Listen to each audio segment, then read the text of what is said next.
Declassified, the Trumpet of Treason. How a Soviet jazz star smuggled the empire's secrets in a brass case. Introduction. The sound of silence breakers. Jazz was illegal in the Soviet Union. They called it the music of the fat people, a capitalist infection designed to corrupt the Soviet soul. To play a saxophone in 1,950 seconds, Moscow was to invite a visit from the secret police. But by the 1,960 seconds, the Kremlin changed its tune. They realized that to prove to the West that the USSR was a cultured, free society, they needed to export art. They sent the Bolshoi Ballet. They sent the Red Army Choir. And in 1965, in a decision that would haunt the KGB for decades, they sent Alexei R, codename VIRTUOSO.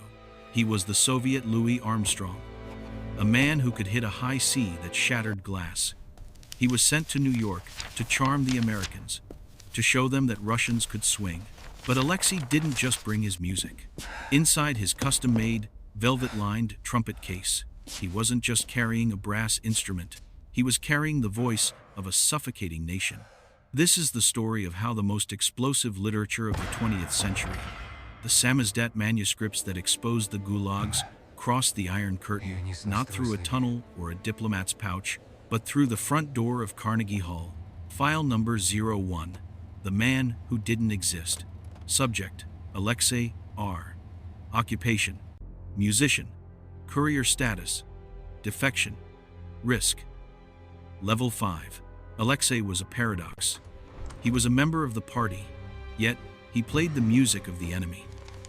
The KGB files, recently unearthed from the Mitrokhin archive, describe him as politically malleable, but artistically arrogant. The Kremlin needed a face for their cultural thaw. They needed someone to tour the U.S. jazz clubs, Birdland, the Village Vanguard, the Blue Note, and say, "Look, we are not monsters.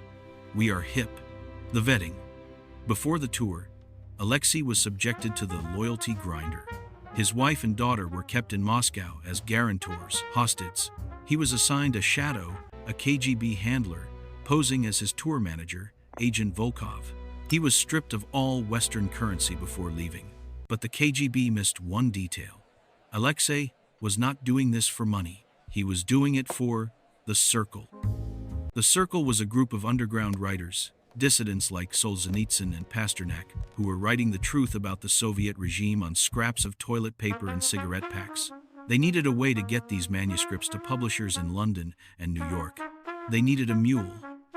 And who suspects the trumpet player? File number 02, The Anatomy of the Case. The device. The brilliance of the operation lay in its audacity. Smuggling microfilm is easy. It is small. Smuggling a 400-page manuscript of the Gulag Archipelago or Dr. Zhivago is a logistical nightmare. Paper is heavy. Paper takes up space. Alexei's trumpet case was a masterpiece of engineering, modified by a sympathetic carpenter in the Moscow underground. The false bottom. The case appeared standard, but the velvet lining where the trumpet rested was raised by exactly 1.5 inches. The padding protecting the instrument wasn't foam. It was layers of onion skin paper, super thin sheets used by dissidents pressed so tightly together they felt like cork. The mute, the trumpet's mute. The cone, placed in the bell to dampen sound, was hollowed out. Inside, rolled up like a cigar, were the poems of Anna Akhmatova. The weight. The only giveaway was the weight. The case was 4 pounds heavier than a standard case. To counter this, Alexei spent 6 months strength training his left arm, so he could swing the heavy case around with casual ease, never letting a grimace betray the burden he was carrying. File number 03, The Tour of Tension. Location, New York City, 1,965. The tour was a sensation.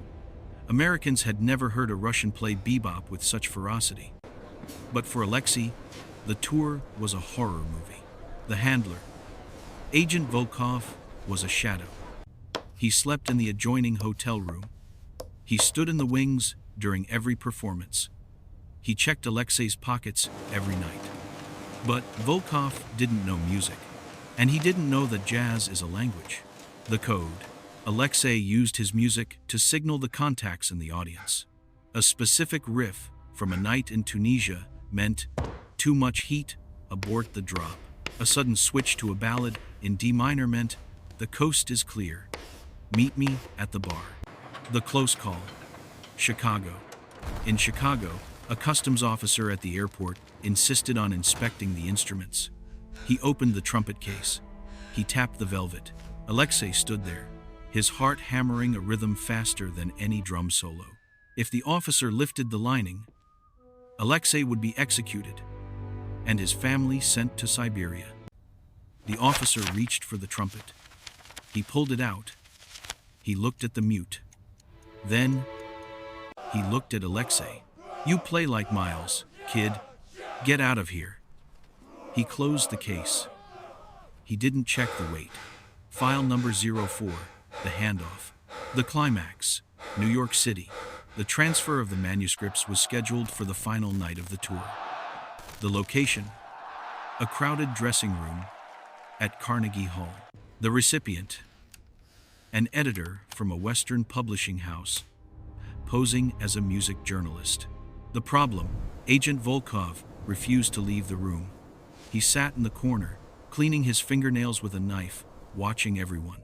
Alexei had the manuscripts inside the case. The journalist was standing there, but he couldn't just hand over the papers. The improvisation. Jazz is about improvisation. When the sheet music fails, you make it up. Alexei staged a tantrum. He started screaming about his trumpet valve being sticky. He threw a fit, typical of a high-strung artist. This instrument is garbage. I cannot play. I need the backup. He kicked the case toward the journalist, screaming at him to take it to the repair shop immediately, or he would refuse to go on stage. Volkov, terrified that the concert would be canceled and he would be blamed for the PR disaster, nodded. Take it. Volkov barked at the journalist. Fix it. You have 10 minutes. The KGB agent himself ordered the smuggling of the documents. The journalist grabbed the case heavy with the weight of treason and ran. He returned 10 minutes later with an identical case containing a different trumpet and standard foam padding. The switch was made. The secrets of the Gulag were now on the streets of New York. File number 05. The aftermath. Alexei went on stage that night. Witnesses say he played the saddest, most haunting solo of his life. It was a funeral dirge for his own future. He knew that once those books were published, the KGB would trace it back to the timeline. They would realize he was the only link. He had two choices: defect immediately, stay in New York, be free, but doom his wife and daughter to prison, return to Moscow, save his family, but face the wrath of the state when the books came out.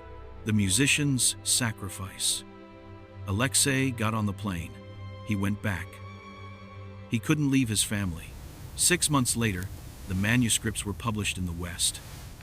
The world was shocked by the brutality of the Soviet system exposed in those pages. The Kremlin was humiliated. The KGB investigation was swift. They analyzed the tour. They remembered the broken trumpet, the disappearance. Alexei R was never arrested publicly. That would have been too messy for a famous star. Instead, he simply stopped playing. His name was removed from concert bills. His records were pulled from stores. He was assigned to administrative duties in a music school in Omsk, Siberia. His hands, those golden hands that charmed New York, were reportedly broken in a machinery accident shortly after his return. Conclusion. The last note. The jazz tour was officially listed in Soviet records as a cultural victory. In reality, it was the operation that cracked the foundation of the Iron Curtain. Alexei R never played the trumpet again. He died in obscurity in 1989, just months before the Berlin Wall fell.